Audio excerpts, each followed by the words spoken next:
میں نے جوائن کیا. جی السلام علیکم مولانا طارق جمیل صاحب. جی وعلیکم السلام ورحمۃ اللہ وبرکاتہ. جی السلام علیکم مولوی صاحب. جی وعلیکم السلام ورحمۃ اللہ وبرکاتہ. مولانا صاحب پوری قوم جی. دیکھ رہی ہے یہ ٹرانسمیشن اور پوری دنیا میں، اور سب انتظار کر رہے ہیں کہ سب اکٹھے ہو کے میں نے ایک بھی ساتھ 1 گھنٹہ دیکھی ہے. جی سب اکٹھے ہو کے، متحد ہو کے، یکجا ہو کے، ایک ساتھ مل کے اللہ کے حضور دعا کریں. خاص ہے کہ یہ بھی فرمائیں کہ احتیاط کیسے کرنی ہے. اس کے حوالے سے آپ کا کہا ہوا پوری قوم بہت دل سے سنے گی اور مانے گی بھی. جی بسم اللہ الرحمن الرحیم والصلاة والسلام علی رسولہ الکریم وعلی آلہ واصحابہ اجمعین. جہاں تک احتیاطی تدابیر کا تعلق ہے وہ تو بہت زیادہ ڈسکس ہو چکی ہیں، اور بہت زیادہ اس کو میڈیا نے بھی ماشاءاللہ اس کو ابھارا ہے، اس کو نکھارا ہے، اور اپنے اپنی جگہ پر ہر جگہ اس پر بحث ہو رہی ہے. یہ ہے، میں ایک چھوٹی سی حکایت سناتا ہوں. ہارون رشید کا والد تھا مہدی بن ابو جعفر منصور. اس کے زمانے میں قحط آ گیا اور لوگ بھوکے مرنے لگے، کتے بلیاں بھی کھانے لگے. تو مہدی رات کو لیٹا ہوا تھا تو ایک خادم اسے دبا رہا تھا. تو اس نے اپنے خادم سے کہا کہ کوئی کہانی سناؤ، میں بہت دکھی ہوں رعایا کے لیے. اس نے کہا امیر المومنین، ایک لومڑی جا رہی تھی سفر پہ تو بیٹے کو لے گئی شیر کے پاس کہ تو بادشاہ ہے، اس کو اپنے پاس رکھ لے امانت. اس نے کہا ٹھیک. اس نے اس کو اپنے کندھوں پہ بٹھا لیا اور لیے پھرتا تھا. ایک دن عقاب کی نظر پڑی تو اس نے جھپٹا مارا اور اٹھا کے لے گیا. لومڑی واپس آئی، اس نے آ کر کہا بادشاہ سلامت، میرا بچہ کا وہ تو عقاب لے گیا. کہ میں تو آپ کے حوالے کر کے گئی تھی. تو شیر نے کہا میری بہن، اگر وہ زمین کی جنگل کی آفت ہوتی تو میں لڑ کے دکھاتا، وہ آسمان کی آفت تھی، اس سے کون لڑ سکتا ہے. تو پھر اس نے کہا امیر المومنین، یہ قحط اگر زمین کی آفت ہوتی تو آپ لڑتے، تو اوپر سے آئی آفت ہے، اس سے بات کرو جو اوپر والا ہے تو کام بن جائے گا. اس وقت کی ساری جو تھی ایگریکلچر، زراعت، وہ ساری بارش پر تھی. تو اس نے اسی سے ہی لوٹا مسلح منگوا کے وضو کیا، مسلح پہ کھڑا ہوا، سجدے میں سر رکھا اور اتنا رویا کہ سارا مسلح بھیگ گیا. اور یہ یاد رہے کہ وہ 3 بر اعظم پر حکومت کر رہا تھا اس وقت مہدی. تو ابھی وہ مسلح سے اٹھا بھی نہ تھا کہ اللہ تعالیٰ نے بادل بھیجے اور پوری عباسی سلطنت میں بارش ہو گئی. میں معذرت کے ساتھ اختلاف رائے تو ہر آدمی کو حق ہے. ہم جو ایک لفظ استعمال کر لیں لڑنا ہے، یہ آسمانی آفت ہے، اس سے لڑنا نہیں ہے. اس کا علاج کر کے اللہ کو عاجزی دکھانی ہے اور اپنا سر سجدے میں رکھ کے رونا ہے. اس سے ہم لڑ نہیں سکتے. اس لفظ کو اپنی زبان سے نکال دیں، چاہے دل میں اس کے بارے میں کوئی تکبر نہ ہو، لیکن یہ لفظ اللہ کو پسند نہیں ہے. کہ مجھ سے لڑنا چاہتے ہو، دیکھنا ایک چھوٹے سے وائرس سے اللہ نے ساری دنیا کو ہلا کے رکھ دیا. میں ایک حدیث سنا کے پھر دعا کرتا ہوں. پہلے ایک دعا ہے، ما اصابکم مصیبت فبما کسبت ایدیکم، تم پر جو آفت آتی ہے تمہارے اپنے گناہوں کی کمائی ہوتی ہے. ان ینصرکم اللہ فلا غالب لکم، میں تمہارا ساتھی بن جاؤں تو کون تمہیں نقصان پہنچا سکتا ہے. وَإِن يَخْذُلْكُمْ فَمَنْ ذَا الَّذِي يَنصُرُكُمْ مِنْ بَعْدِهِ، اگر میں تمہیں چھوڑ دوں تو پھر کون سی اٹھویں طاقت تمہیں بچائے گی. إِن يَمْسَسْكَ اللَّهُ بِضُرٍّ فَلَا كَاشِفَ لَهُ، اگر میں تمہیں تکلیف میں ڈالوں میرے سوا اسے کوئی نہیں ٹالے گا. اور إِن يَمْسَسْكَ بِخَيْرٍ فَلَا رَادَّ لِفَضْلِهِ، اگر میں ارادہ کر لوں کہ میں نے کسی کو نہیں ہونے دینا بیمار یا مصیبت میں، تو اس کے لیے کیا مشکل ہے. ایک امر ہی تو ہوتا ہے 40 دن ابراہیم علیہ السلام آگ میں بیٹھے رہے، 40 دن یونس علیہ السلام مچھلی کے پیٹ میں رہے، وہ تو فعال لما یرید ہے۔ تو ہم یہ جو ظاہری اسباب اختیار کر رہے ہیں ان کو بھی پوری طرح اختیار کرنا ہے، ساری احتیاط کرنی ہے۔ اگر مسجدوں میں جانے سے یہ بیماری پھیلتی ہے تو پھر اس سے بھی اپنے آپ کو روکنا ہے کہ جان کی حفاظت بھی ہمارے دین کا حصہ ہے۔ ایک دفعہ بارش ہو گئی، حضرت بلال نے اذان دی تو آپ نے کہا صلو فی رحالکم، ہم کہ بلال اعلان کرو اپنے اپنے گھروں میں نماز پڑھیں، مسجد میں مت آئیں۔ حالانکہ مسجد میں آنے سے کپڑے گیلے ہونے تھے یا کیچڑ، جان کا خوف تو نہیں تھا، لیکن میرے نبی نے اپنی امت پر محبت اور شفقت کا ایسا سایہ رکھا ہے کہ آپ نے ان کو کیچڑ سے بچایا، بارش سے بچایا۔ یہاں تو زندگی موت کے مسائل ہیں، بہرحال بڑے علماء اس میں جو کہیں گے اور حکومت جو ان کے ساتھ میٹنگ کرے گی، جو حتمی فیصلہ ہوگا، تو سب سے پہلے ہم اپنے الفاظ میں تواضع لے کر آئیں کہ ہم نے اللہ کے سامنے جھکنا ہے، عاجزی کرنی ہے اور اللہ کو منانا ہے کہ یا اللہ تو اس کو ہٹا، یہ نہیں ہٹ سکتی، اسے کوئی نہیں ہٹا سکتا۔ کہ اللہ کوئی اللہ کا بندہ رو دھو کے اسے منا لے تو پھر شاید فیصلہ ہو جائے اور اللہ تعالیٰ اپنا فضل فرما دے۔ ایک حدیث پہ اگر عمل ہو جائے تو مجھے اللہ کی قسم کھا کر میں کہتا ہوں یہ کورونا کا پتہ ہی نہیں چلے گا کہاں گیا۔ صرف ایک حدیث، میرے نبی نے فرمایا 4 باتیں مجھ سے لے لو پھر دنیا بھی تمہاری ہے آخرت بھی تمہاری ہے۔ 4 اذا کانت فیکا، 4 باتیں لے لو مجھ سے، پھر دنیا بھی تمہاری ہے آخرت بھی تمہاری ہے، تمہیں کوئی ٹیڑھی آنکھ سے نہ دیکھ سکے گا، تمہیں کوئی نقصان نہ پہنچا سکے گا کہ تمہارے رب کا سایہ تم پہ چھا جائے گا۔ تو 4 باتیں کون سی ہیں؟ صدق و حدیث، ہمیشہ سچ بولنا، جھوٹ نہ بولنا۔ اب مجھے بتائیں، سارے یہ اینکرز بیٹھے ہیں، سارے ہمارے وزیر اعظم بیٹھے ہوئے ہیں، ہم کتنا جھوٹ بول رہے ہیں، ہم کس قدر جھوٹی قوم ہیں۔ ہم اس جھوٹ کے ساتھ اللہ کی بارگاہ میں کوئی مقام نہیں لے سکتے۔ تو میرے نبی نے پہلی بات فرمائی صدق و حدیث، سچ بولنا۔ دوسری بات فرمایا حفظ امانت، کبھی کسی کو دھوکہ نہ دینا۔ یہ میرے نبی نے فرمایا میرا امتی ہر گناہ کر سکتا ہے، 2 کبھی نہیں کرے گا، ایک جھوٹ کبھی نہیں بولے گا، ایک دھوکہ کبھی نہیں دے گا۔ تو وزیر اعظم صاحب آپ اکیلے ہیں، دیانتدار ہیں، اللہ سے رونے دھونے والے ہیں، مانگنے والے ہیں، لیکن 22 کروڑ لوگوں میں سچے کتنے ہیں؟ 22 کروڑ لوگوں میں دیانتدار کتنے ہیں؟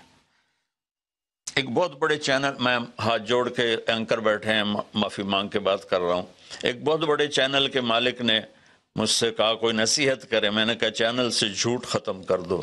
کہا پھر چینل ختم ہو سکتا ہے، جھوٹ نہیں ختم ہو سکتا۔ تو جہاں جس کو، یہ صرف پاکستان کی بات نہیں، پوری دنیا کا میڈیا جھوٹا ہے اور سب سے زیادہ جھوٹ بولا جاتا ہے، اور میرے رب کو، میرے نبی کو جھوٹ سے نفرت ہے۔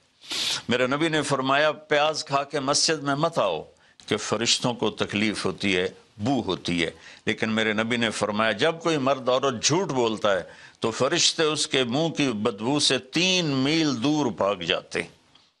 تو جھوٹ اور خیانت کے ساتھ ہم کسی آفت کا مقابلہ نہیں کر سکتے۔ آپ نے فرمایا صدق و حدیث، حفظ و امانت، سچ بولنا چاہے جان چلی جائے، اور دھوکہ نہ دینا، مسلمان کسی کو دھوکہ نہیں دیتا ہے۔ تیسرا فرمایا حسن و خلیقت، اپنے اخلاق اچھے کرنا، اور اخلاق کا سب سے اونچا مقام حیا ہے۔ اب میں کیسے بات کروں؟ میرے دیش میں حیا کو کس نے تار تار کیا؟ میرے دیش کی بیٹیوں کو کون نچا رہا ہے؟ ان کے کپڑے لباس مختصر کون کروا رہا ہے؟ یہ کس کے گردن میں یہ گناہ ڈالوں؟ میں مجرم ہوں، میں نے اپنی قوم کو نہیں سمجھایا، میں اللہ سے معافی مانگتا ہوں۔ لیکن جب مسلمان کی بیٹی بے حیائی کی طرف چل پڑے اور نوجوان بے حیائی کی طرف چل پڑے تو اللہ کی رحمت سب سے زیادہ عذاب قوم لوط پر آیا کہ وہ بے حیائی میں ساری باؤنڈریز کراس کر گئے تھے، تو اللہ تعالیٰ نے ان پر 5 عذاب بھیجے. 5 کسی قوم پہ 5 عذاب نہیں آئے، ایک ہی عذاب آتا تھا، ان پر 5 عذاب آئے. تو تیسری بات میرے نبی نے فرمائی ہے کہ حیا والے بنو، حیا والے بنو. کہ میری نسل ہے، مجھ سے خان صاحب نے بات کی تھی پہلی دفعہ کہ میں چاہتا ہوں کہ میری یوتھ اللہ کے نبی کے ساتھ جڑے، چونکہ جو ہمارے کالج ہیں، ہماری یونیورسٹیز ہیں، ہمارے خاص طور پر جو یہ پرائیویٹ سکولز ہیں، یہ امت کو، نوجوانوں کو اللہ رسول سے کاٹ رہے ہیں. تو اللہ تعالیٰ یہ پہلا شخص ہے جس کے لیے میرے دل سے دعا نکلی جب اس نے کہا کہ میں نے آپ کو اس لیے بلایا ہے کہ میری قوم اپنے نبی کے ساتھ کیسے جڑ جائے. میں کیا بتاؤں، جب تک اس بے حیائی کو نہیں ہم روکتے، اور کوئی روک نہیں سکتا ہے، اندر سے نیت نہ ہو. سرنڈر ماڈل سکول میں میں نے میٹرک کیا ہے، ہمارے ایک وارڈن، میں ہاسٹل میں رہتا تھا، وہ آ گئے، نمازی تھے، انہوں نے نماز کی سختی کر دی، ہم بے وضو جا کے کھڑے ہو کر نماز پڑھ لیتے تھے، بے وضو. کیونکہ ڈنڈا انسان کو انسان نہیں بناتا ہے جب تک انسان اپنے من میں ڈوب کر پا جا سراغ زندگی. تو اگر میرا نہیں بنتا نہ بن، اپنا تو بن. یہ تو اپنے اندر دل دریا سمندروں ڈوگے کون دلان دیا جانے ہو، وچے بیڑے وچے جھیڑے وچے ونج مہانے ہو. میری قوم جھوٹ چھوڑ دے، میری قوم بددیانتی چھوڑ دے، میری قوم بے حیائی چھوڑ دے. وعفت فی تہمت، آخری بات میرے نبی نے کہا رزق حلال کھاؤ، رزق حلال کھاؤ. رزق حلال جو صبح سے شام تک، من امسا کالن بعمل یدہ امسا مغفور اللہ، جو صبح سے شام تک رزق حلال میں تھک جاتا ہے اس دن کے سارے گناہ معاف ہو جاتے. تو میں وزیر اعظم صاحب سے اپیل کروں گا کہ پوری قوم سے جیسے ڈونیشن مانگا ہے ایسی پوری قوم سے چلے. میں آپ کی طرف سے اپیل کرتا ہوں کہ کل یا آج رات رمضان کی آئے گی، ساری قوم 2 نفل پڑھے اپنے اپنے گھروں میں، اور ایک تسبیح لا الہ الا انت سبحانک انی کنت من الظالمین. جس کو یاد ہے پڑھ لے، جس کو نہیں یاد ہو استغفر اللہ کی ایک تسبیح پڑھ لے، اور پھر سب اللہ کے سامنے ہاتھ جوڑ کے معافی مانگ. اور اللہ تعالیٰ کہتا ہے ما من یوم الا والبحر یستاذن فی ان یغرق ابن آدم. روزانہ، یہ مسند احمد کی روایت، روزانہ سمندر کہتا ہے یا اللہ اجازت دے میں چڑھ جاؤں اور ان کو بہا دوں. والارض تستاذن فی ان تبتلعہ، زمین کہتی ہے اللہ مجھے اجازت دے میں ان بے حیاؤں کو نگل جاؤں، ان جھوٹوں کو، ان بدماشوں کو، اس مافیا کو میں نگل جاؤں. تو والملائکۃ تستاذن فی ان تعجلہ وتہلکہ، فرشتے اللہ سے کہتے ہیں یا اللہ تو ہمیں اجازت دے ہم ان کا صفایا کریں. میرا اللہ کہتا ہے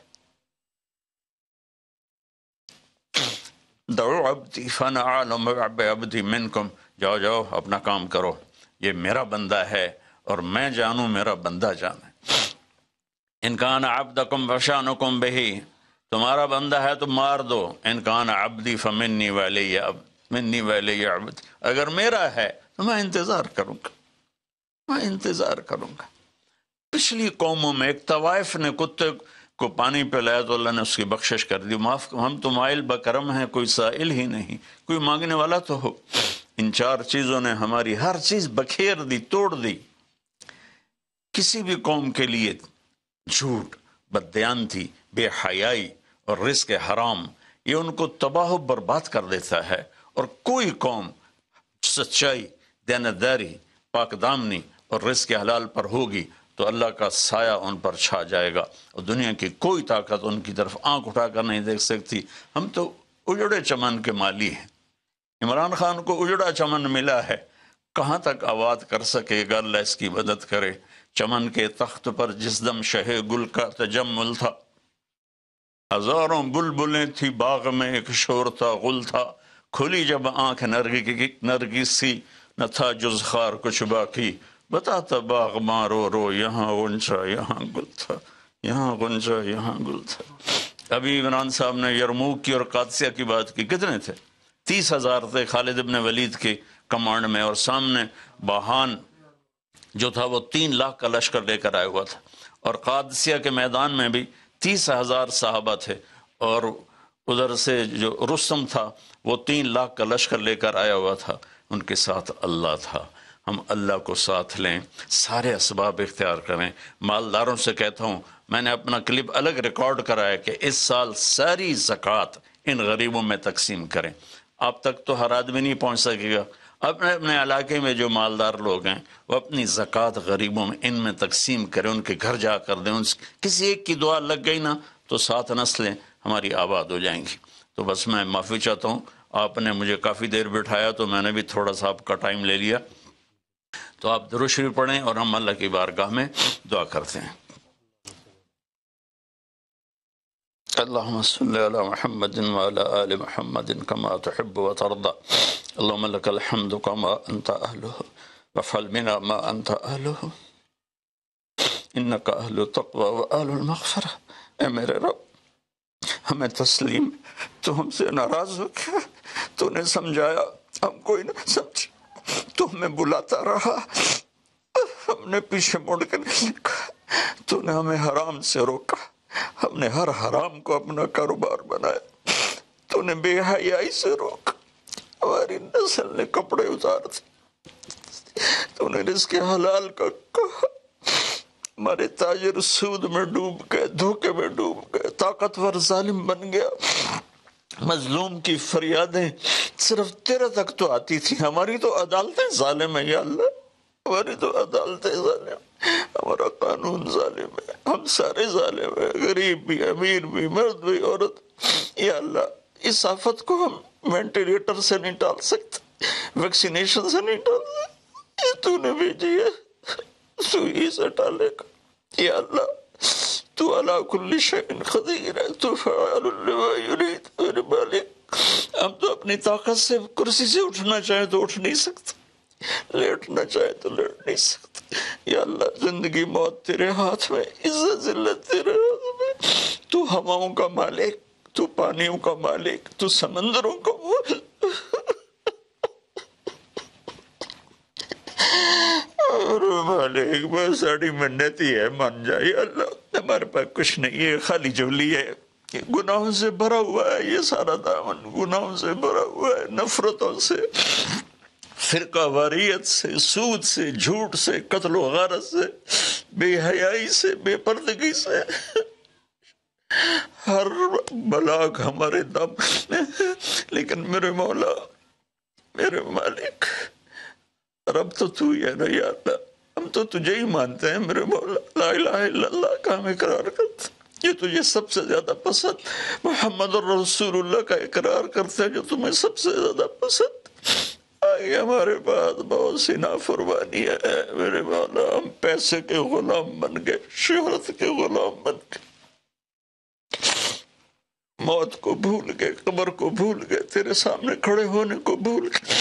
اس بڑی آفت میں ہم قصوروار ہیں، ہم اس سے نہیں لڑ سکتے یا اللہ، ہم تو معمولی سے بخار سے نہیں لڑ سکتے، یہ تو بہت بڑی آفت ہے میرے اللہ، تو دور کر دے یا اللہ، تیری منت دور کر دے یا اللہ، تیری منت دور کر دے میرے مولا، میرے مولا، دور کر دے میرے مالک، اپنے حبیب کے آنسوں کے تحفے یا اللہ، وہ احد میں تو ٹوٹے دانتوں کے تحفے میرے مولا، اپنے محبوب کے صدقے ہماری مصیبت ہٹا دے یا اللہ، ہمارے پاس کچھ نہیں ہے، نہ دوا ہے، نہ ہسپتال ہے، نہ ڈاکٹر ہے، کچھ بھی نہیں ہے، صرف تو ہے۔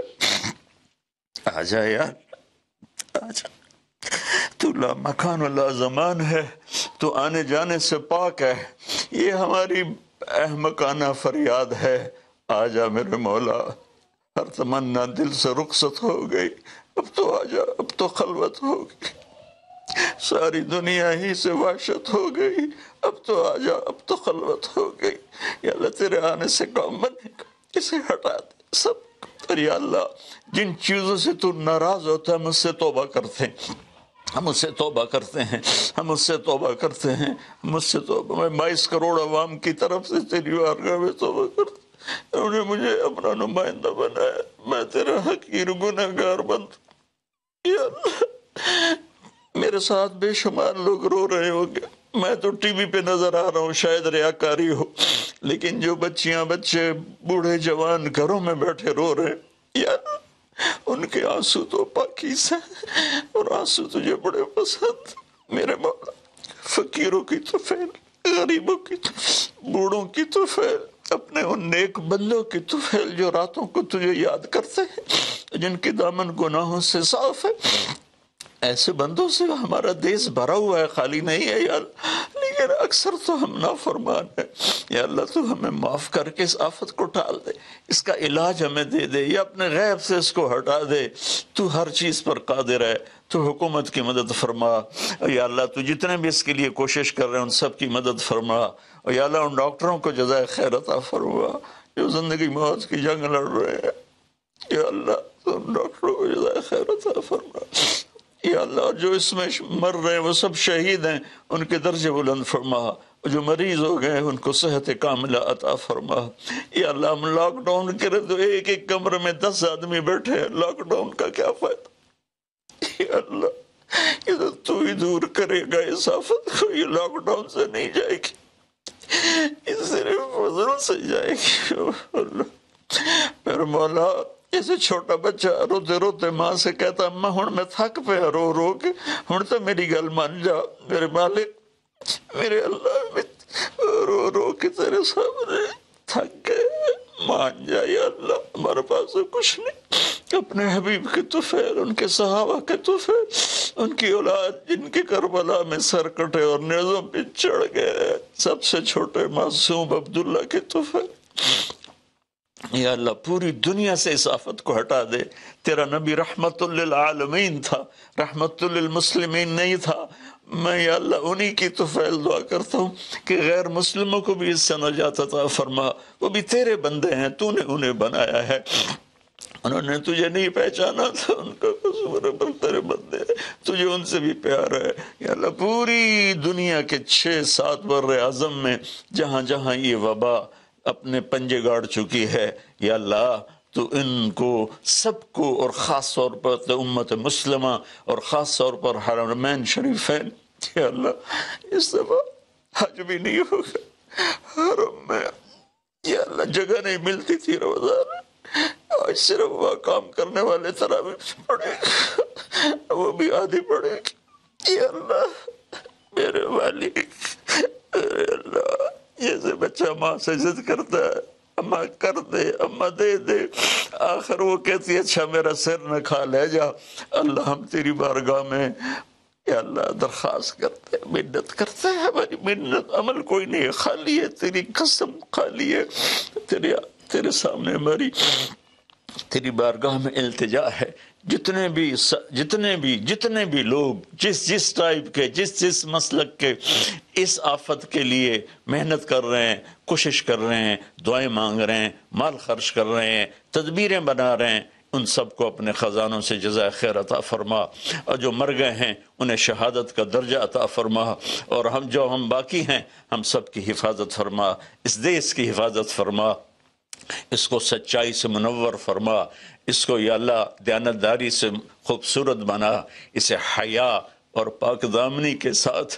گلشن بنا، اسے رزق حلال کے ساتھ جنت کا راستہ بنا، اور جو ہمارے چلے گئے ان کے درجے بلند فرما، یا اللہ امت کے ہر طبقے کو میرے مولا، ہر طبقے کو میرے آقا اپنی نظر محبت عطا فرما، اور نظر غضب کو ہم سے واپس لے لے، اور جتنے مریض بن چکے ہیں ان کو شفا عطا فرما، ان کو صحت عطا فرما، صلی اللہ، اور جن لوگوں نے ابھی پیسے دیے ہیں ان سب کو اپنے خزانوں سے جزائے خیر عطا فرما، اور جتنے شرکائے مجلس تھے وزیر اعظم سمیت جتنے بھی شرکائے مجلس نے اس میں احساس پروگرام میں حصہ لیا، ان سب کو، ان کی اولادوں کو دنیا اور آخرت کی ہر خیر نصیب فرما، ہر شر سے بچا، وصلی اللہ تعالی النبی الکریم وعلی آلہ وصحبہ اجمعین برحمتک یا ارحم الراحمین۔